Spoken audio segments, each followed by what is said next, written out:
Doctor Shri Lakshman Shridhar Rao ji से हम पशु चिकित्सा के बारे में जानेंगे और साथ ही इनसे इनकी शिक्षा कहाँ से हुई और ये कहाँ के रहने वाले हैं, ये सारी बात हम आप तक पहुँचाएंगे। आइए हम बात करते हैं श्री लक्ष्मण श्रीधर राव जी से।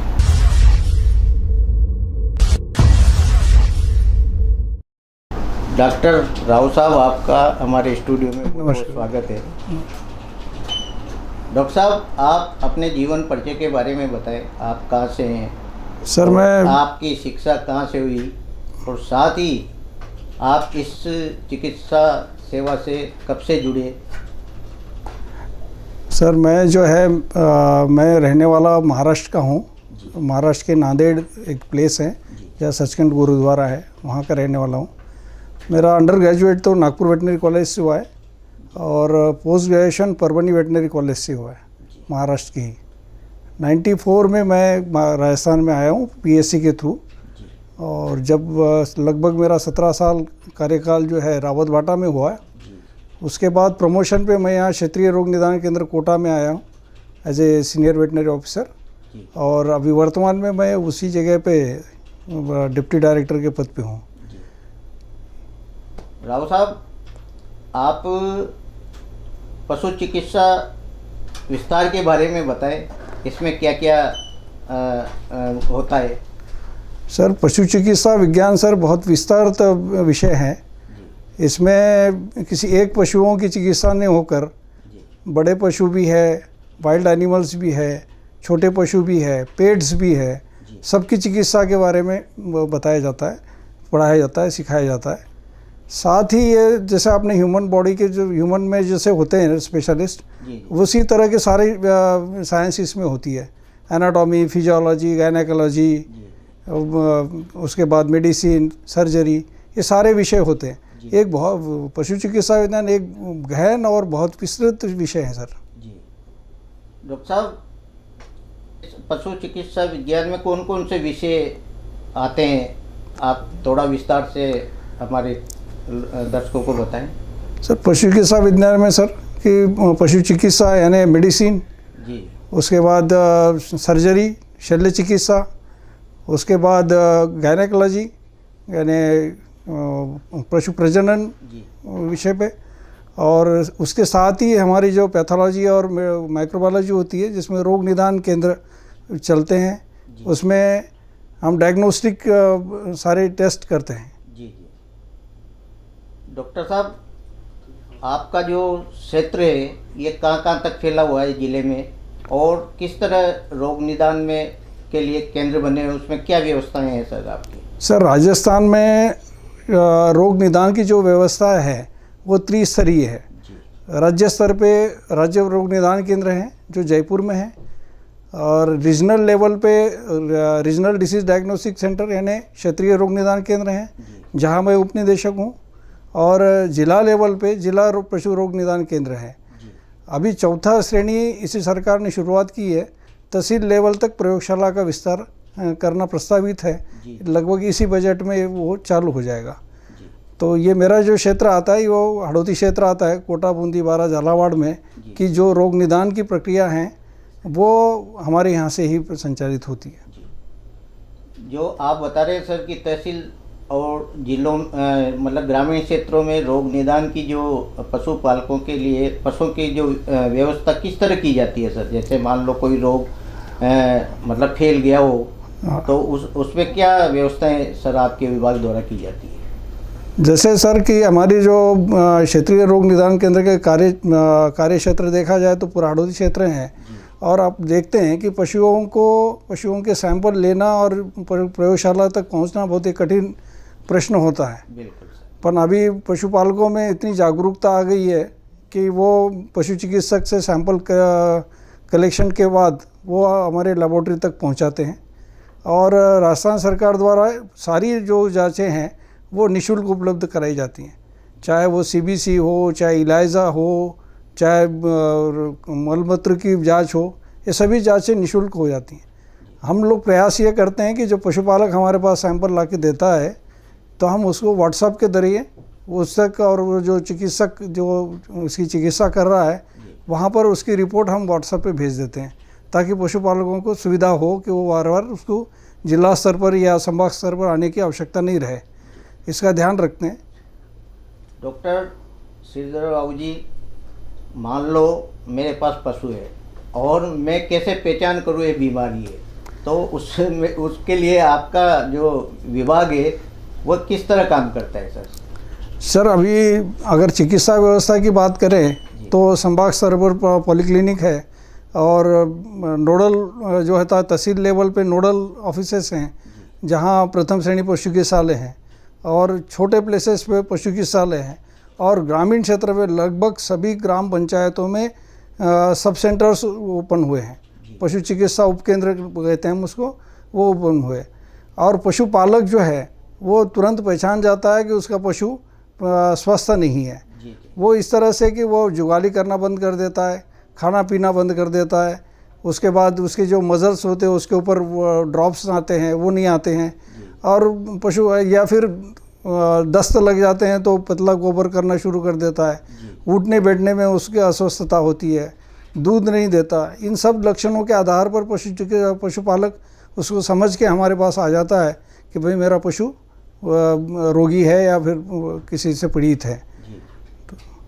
डॉक्टर साहब, जैसे कई बार ऐसी बीमारी आ जाती है जिससे पशुओं को बचाने के लिए जो आपका विभाग किस तरह काम करता है? तो बीमारी जब भी आती है या फिर संक्रमण कहीं फैलता है तो सर्वप्रथम तो वहाँ का सब सेंटर के जो चिकित्सक हैं वो, या हॉस्पिटल के जो चिकित्सक है उसकी चिकित्सा करते हैं। अगर वो बड़ी मात्रा में फैली हुई बीमारी है तो वो हमारे पास क्षेत्रीय रोग निदान केंद्र में कोटा में उनकी सूचना हो जाती है। हमारे पास मोबाइल यूनिट है, पूरे मोबाइल वैन है, उसमें सारी सुविधाएं युक्त व्हीकल है हमारी।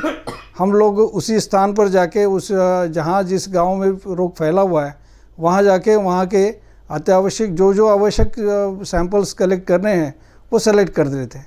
और जो वहाँ हमारे गाड़ी में जो व्यवस्था है वो तो तुरंत ही हम वहाँ ही निदान करके बता देते हैं।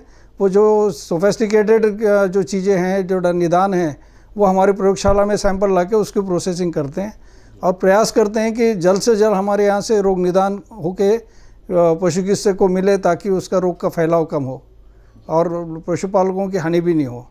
मैं जानना चाहता हूँ कि जैसे लंपी नामक कोई बीमारी आई थी, तो उसके उपचार के लिए क्या मतलब दवा है देसी, जो मतलब पशुओं को ग्रामीण दे सकते हैं? लंपी जो बीमारी गत वर्ष आई थी राजस्थान में, तो ये एक वायरल डिसीज़ है, विषाणु जनित रोग है, और विषाणु जनित रोगों के ऊपर कोई उपचार होता नहीं है। उसकी जो रोग प्रतिकारक शक्ति जो पशु की है वही उसको प्रतिकार कर सकती है। तो ज़्यादा से ज़्यादा प्रयास ये होता है कि उसकी रोग प्रतिकारक शक्ति अच्छी बढ़े, ऐसी ही दवाई दी जाती है। पर जैसे विषाणु जनित जब कोई बीमारी होती है तो साथ साथ ही कोई जीवाणु का संक्रमण भी होता है। तो ऐसे कंडीशन में उसको हल्के फुल्के एंटीबायोटिक्स, यानी हम उसको अल्ट्रा ब्रॉड स्पेक्ट्रम नहीं देके एंटीबायोटिक देते हैं उसको। एंटीबायोटिक देने के बाद जैसे उसके जो लक्षण है, लक्षणों के आधार पर उसका इलाज किया जाता है और पशु को अच्छा स्वस्थ पानी, चारा देने का प्रयास करते हैं।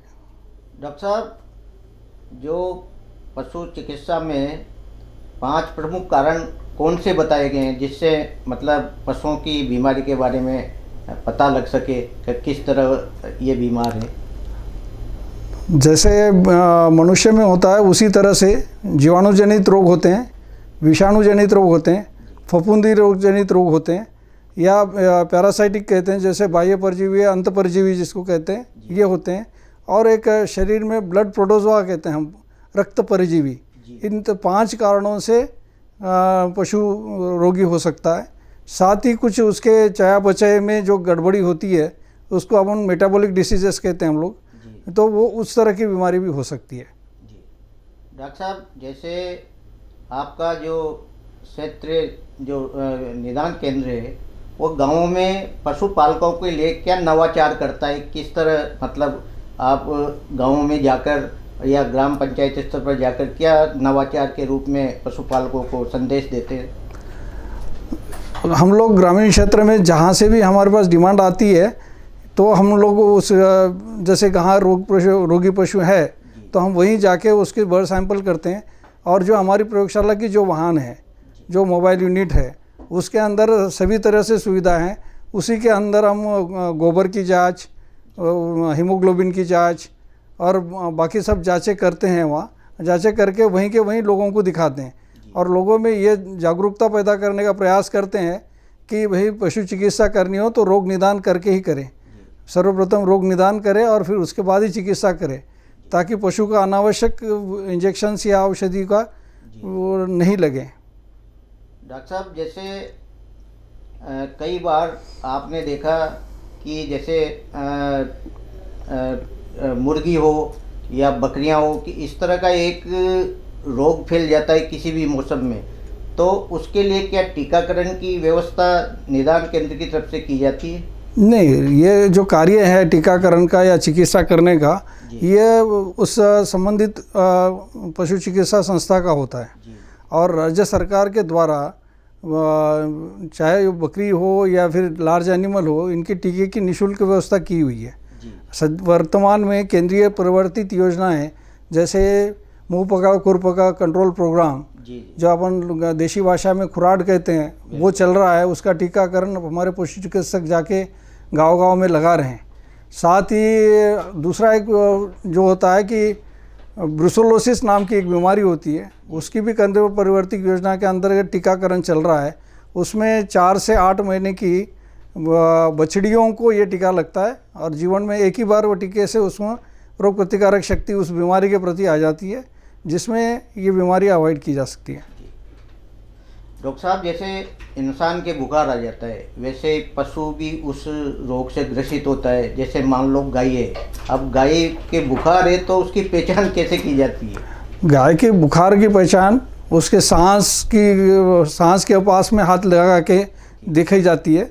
नहीं तो अपन थर्मामीटर से हम लेते ही है, पर अगर पशुपालकों को जांच करानी हो तो सांस के जाए तो उसको गर्म हवा लगेगी, उसके जो नथुने होते हैं वहाँ पर उसकी जो बूंदें आती है वो आना बंद हो जाएगी, एनिमल सुस्त हो जाएगा और शरीर को हाथ लगाते हैं तो वो गर्म महसूस होगा। तो ये पशुपालक इस तरह से उसकी बुखार की पहचान कर सकता है। डॉक्टर साहब, जैसे मौसम चेंज होता है या किस मौसम में ज़्यादातर किस तरह का रोग पशुओं में देखने को मिलता है? पशुओं में जब भी मौसम परिवर्तन होता है तो पशुओं की जो इम्यूनिटी है यानी रोग प्रतिकारक शक्ति है वो थोड़ी सी कम हो जाती है। तो इस पीरियड में पशु ज़्यादा बीमार पड़ने की संभावना रहती है, या फिर पशु एकदम ब्याने के बाद उसका ट्रेस ज़्यादा रहता है पर्चुरेशन का, तो उस समय ज़्यादा बीमार पड़ता है। तो ऐसे समय में खास उनकी देखभाल की ज़रूरत होती है। डॉक्टर साहब, राज्य सरकार की ओर से भी आरोग्य के लिए कई योजनाएं, ऐसा कुछ है? आप बताइए ना दर्शकों को। सर, अभी जो राज्य सरकार ने 1962 इस हेल्पलाइन नंबर शुरू करी है और सरकार की ये योजना है, केंद्र सरकार की ये योजना है, इसके अंदर मोबाइल चिकित्सा यूनिट दिए गए हैं। जैसे कोटा ज़िले में 6 वाहन उपलब्ध हुए हैं, जिसका अभी लोकार्पण हुआ है कि अब ये कहीं से भी किसी का भी पशु अगर रोग से पीड़ित है तो वो 1962 पे अगर कॉल करता है तो उसके घर जाकर ही हमारी टीम निःशुल्क चिकित्सा करेगी। ये एक नवाचार है और केंद्र सरकार के द्वारा लगभग एक ज़िले में 6 से 8 व्हीकल्स उपलब्ध कराए गए। वो व्हीकल जो मोबाइल यूनिट्स हैं वो पूरी तरह से सुसज्जित है। उसमें पशु चिकित्सक, कंपाउंडर, एक ड्राइवर, एक अटेंडेंट, ऐसे 4 लोग होते हैं और उसमें सारी तरह की दवाई या छोटे मोटे ऑपरेशन भी वो यूनिट कर सकता है। अब वो पशुपालकों को चिंता करने की आवश्यकता नहीं, उनको तो मात्र 1962 ये नंबर पे डायल करना है तो गाड़ी उनके घर तक पहुंच जाएगी। डॉक्टर साहब, जैसे बहुत से पशुपालन पर भी निर्भर हैं कई किसान, तो उनको पशुओं जैसे कई बार उनको खाद्यान्न सही नहीं मिल पाता, उनका पोषण सही नहीं हो पाता, तो पशुपालकों को अपने पशुओं के लिए तंदुरुस्त रखने के लिए क्या संदेश देते हैं आप? उनको क्या खिलाना चाहिए? सर, पशुपालकों का हम जो मुख्य रूप से हम बताते हैं कि एक तो उसके बाड़े के यानी जो उसका पशुशाला है उसको साफ़ सुथरा रखना, पशुओं को गर्मी बारिश इससे बचाना, ठंडी से बचाना, उसके बाद संतुलित आहार देना, समय समय पर टीकाकरण करना, समय समय पर अंत परजीवी का पिलाना। अगर ये इतने करते हैं तो उनका पशु बीमारी नहीं होगा, स्वस्थ रहेगा और उसका उत्पादन में भी गिरावट नहीं आएगी। पर इन 4-5 लोगों का इसके ऊपर अगर क्या कहें, अगर उसका ऊपर भी अगर पशु बीमार हो जाता है तो उसको वो जल्द से जल्द पशु चिकित्सक को दिखाए और उसका रोग निदान करके उसका इलाज शुरू करें। डॉक्टर साहब, कई बार ये गलघोटू जो बीमारी आती है पशुओं में, तो ये शायद मेरे हिसाब से कि गले में इस तरह का रोग होता है कि पशु थोड़ी देर में मर जाता है। क्या है ये बीमारी? सर, ये जीवाणु जनित रोग है, हेमोरेजिक सेप्टिसेमिया बोलते हैं इसमें।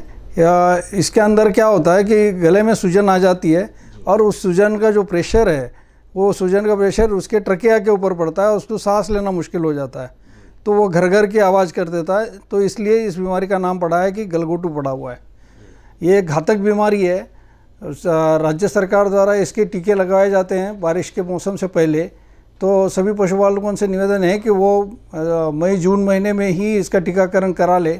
एक बार ये बीमारी आने के बाद बचने की संभावना बहुत कम हो जाती है। डॉक्टर साहब, हमारे हाड़ौती के पशुपालकों को आप क्या संदेश देना चाहेंगे कि आपके विभाग की तरफ से जो रोग निदान केंद्र है वो क्या व्यवस्थाएं करता है?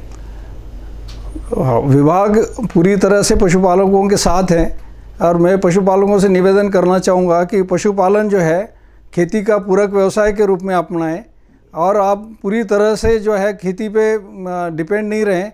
आपके घर का उत्पादन जो है, घर की आय जो है वो इतनी पशुपालन से आ जाए कि आपको खेती का उत्पादन अगर नहीं भी होता है तो भी आपको आर्थिक संकट का सामना नहीं करना पड़े।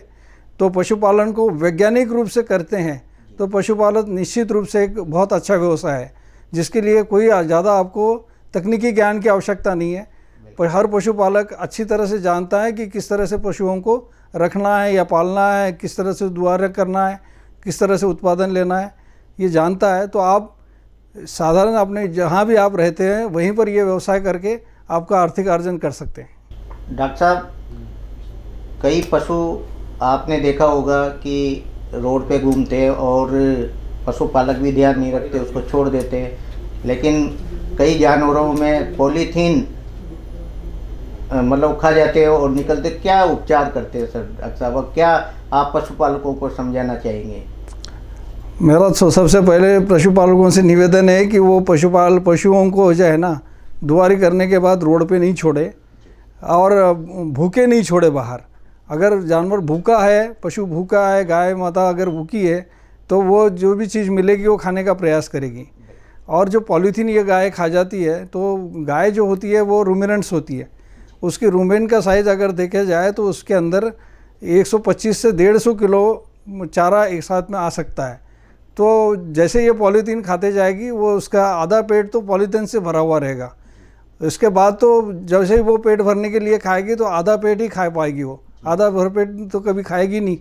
तो वो फिर दिन ब दिन कमज़ोर होती जाएगी, फिर आफरा आने लग जाएगा, यानी गैस का प्रोडक्शन होगा रूमेन में और अकाल मृत्यु को उसको यह होना पड़ेगा। ये थे हमारे साथ उपनिदेशक क्षेत्रीय रोग निदान पशुपालन विभाग के श्री लक्ष्मण श्रीधर राव जी। इन्होंने पशु निदान के बारे में बताया कि क्या क्या रोग जब होते हैं तो किस तरह की दवा उपचार कराना चाहिए, किस तरह जागरूकता से अपने निदान केंद्र पर पशुओं को लाया जाए और सही समय पर उनका इलाज हो और पशुओं को भी बचाया जा सके। आप हमारे स्टूडियो में पधारे, बहुत बहुत धन्यवाद सर।